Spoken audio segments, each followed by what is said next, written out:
Where are my dogs? Emma's phone buzzed with a call from her mother-in-law, Patricia. Her voice was smug. Those useless dogs are gone. I did you a favor. Now you can get proper ones from a breeder. Emma's heart pounded as she gripped her desk at the vet clinic. What did you do with them? I took them to a shelter while you were at work. Honestly, having rescue dogs is embarrassing. What will people think? Max, Luna, and Bear weren't just pets. They were family. Max, a German Shepherd mix, had been left tied to a pole in the rain.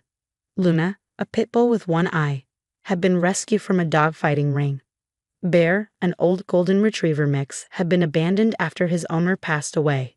Which shelter? Emma asked, already opening her laptop. Patricia laughed. Not telling. You'll just bring them back.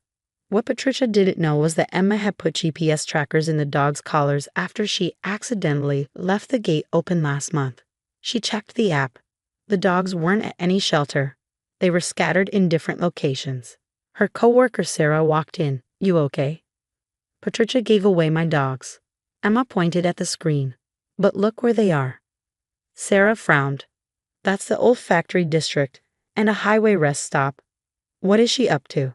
Emma grabbed her keys and texted her husband, David. Your mom took the dogs. Tracking them now. Meet me ASAP.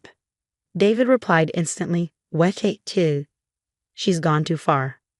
Patricia had moved in 6 months ago after her divorce. Since then, she had tried everything to get rid of the dogs. Leaving doors open, dropping chocolate on the floor by accident, and non-stop complaining.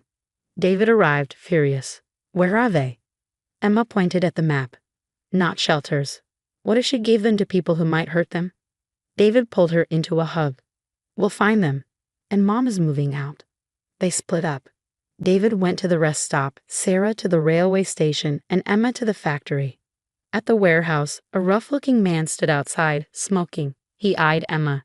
You lost? My dog is here. Black pit bull, one eye, she said firmly, showing him a photo. She has a tracker, and I already told the police. His face changed. I don't want trouble. Some lady paid me to keep her here for a few days, to teach someone a lesson. She's inside.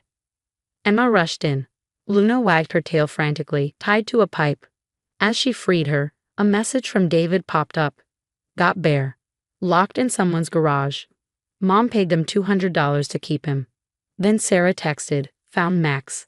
Some teen was walking him all day. Now I told him it was for a surprise party.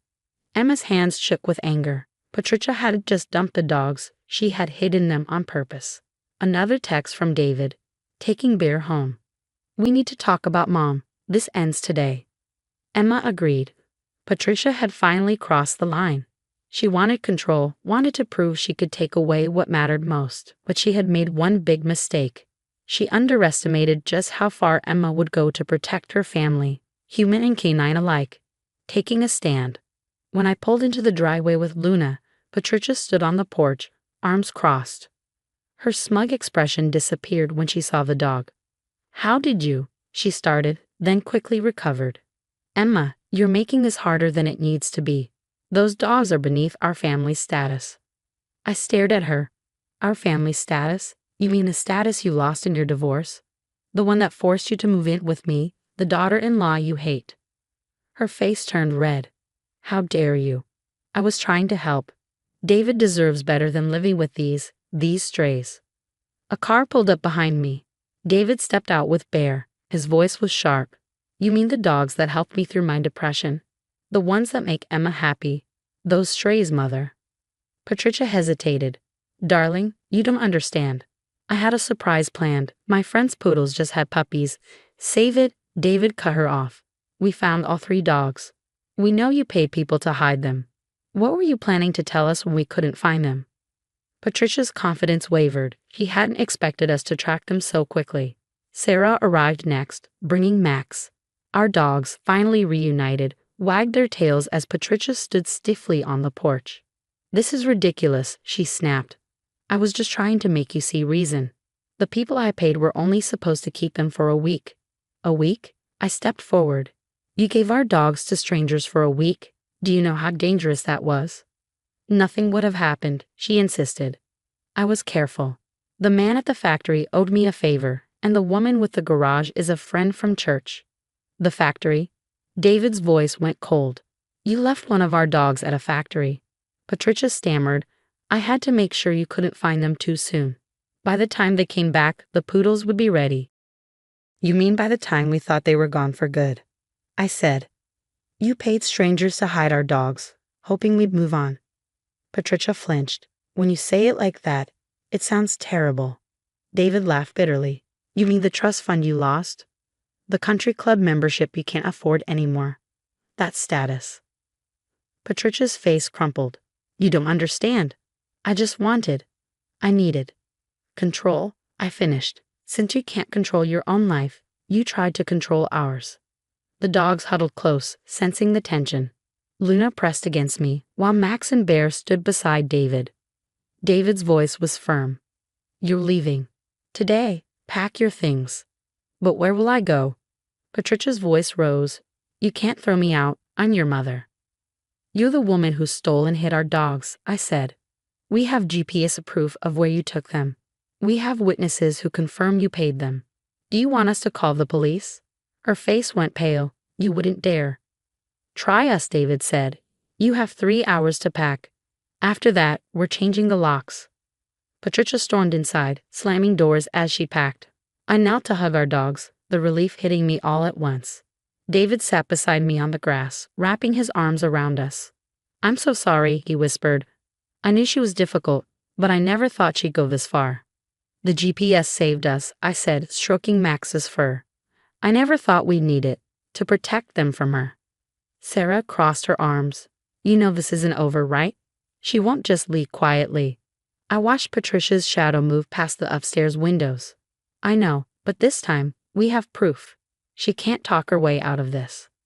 The next few hours were tense as Patricia packed, making sure to slam every door. But as I sat with my dogs, I felt stronger. This wasn't the end. Women like Patricia didn't give up easily. But today, we stood up to her. And sometimes the family you choose, especially the ones with fur and wagging tails, is more loyal than the one you're born into. 3 months after Patricia's dramatic exit, life had settled into a peaceful rhythm. The dogs were thriving, no longer walking on eggshells in their own home. David had installed security cameras around the property, a necessary precaution given his mother's tendency for dramatic gestures. We'd heard through family that Patricia had moved in with her sister in Colorado, telling anyone who would listen how her son and daughter-in-law had cruelly thrown her out.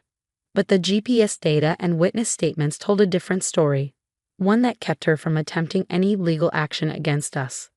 One quiet Sunday morning, as I sat on our porch watching the dogs play in the yard, a familiar car pulled into our driveway.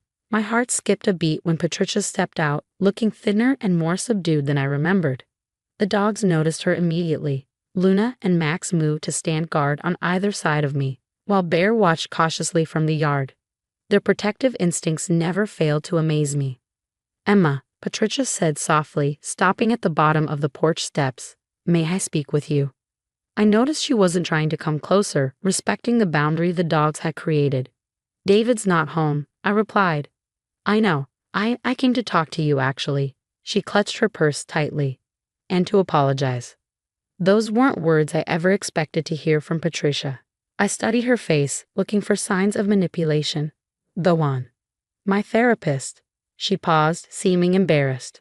After everything happened, my sister insisted I get help. The therapist helped me see some things about myself. About why I did what I did.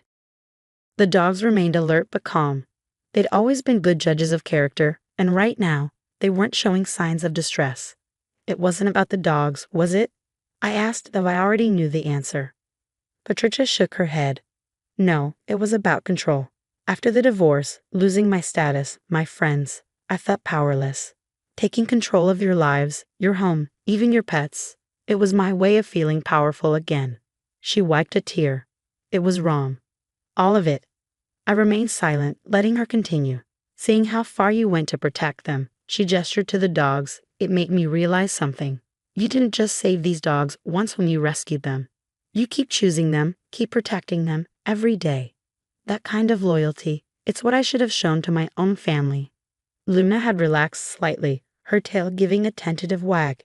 Even she could sense the shift in Patricia's energy. I've been volunteering at a shelter in Colorado, Patricia continued, trying to understand. To make amends, I suppose.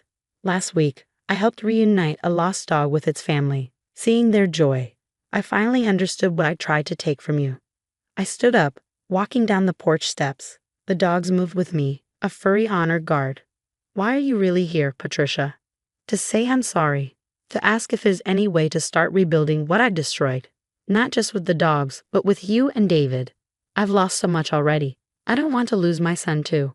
Looking at her now, I saw something I'd never seen before. Genuine humility. The perfectly coiffed, controlling woman who would try to orchestrate our lives was gone, replaced by someone who seemed to finally understand the damage she caused. It won't be easy, I said finally. Trust, once broken, takes time to rebuild. But if you're serious about making amends, about respecting our boundaries and our choices. I am, she interjected quickly. I know I don't deserve another chance, but I'd like to try. Maybe we could start with short visits. Supervised, of course. I'd like to properly meet the dogs, learn their stories. Bear, always the most forgiving of our trio, had wandered closer to Patricia. She remained still, letting him approach on his own terms. We'll talk to David, I said, but no more schemes, no more manipulation. One wrong move, and that's it. Patricia nodded, watching as Bear gently sniffed her hand. Thank you, Emma, for giving me a chance to make things right. As I watched my former adversary cautiously pet our senior rescue dog, I realized that sometimes the path to healing comes from unexpected places. Patricia had tried to tear our family apart, but ended up learning what made it strong. Unconditional love, unwavering loyalty, and the courage to protect what matters most. Our dogs had taught us all valuable lessons about forgiveness, boundaries, and the true meaning of family. They were never just dogs. They were the heart of our home, the catalyst for necessary change, and living proof that second chances, when earned, could lead to beautiful beginnings. The GPS trackers remained, though. Some precautions were worth keeping, even in times of peace.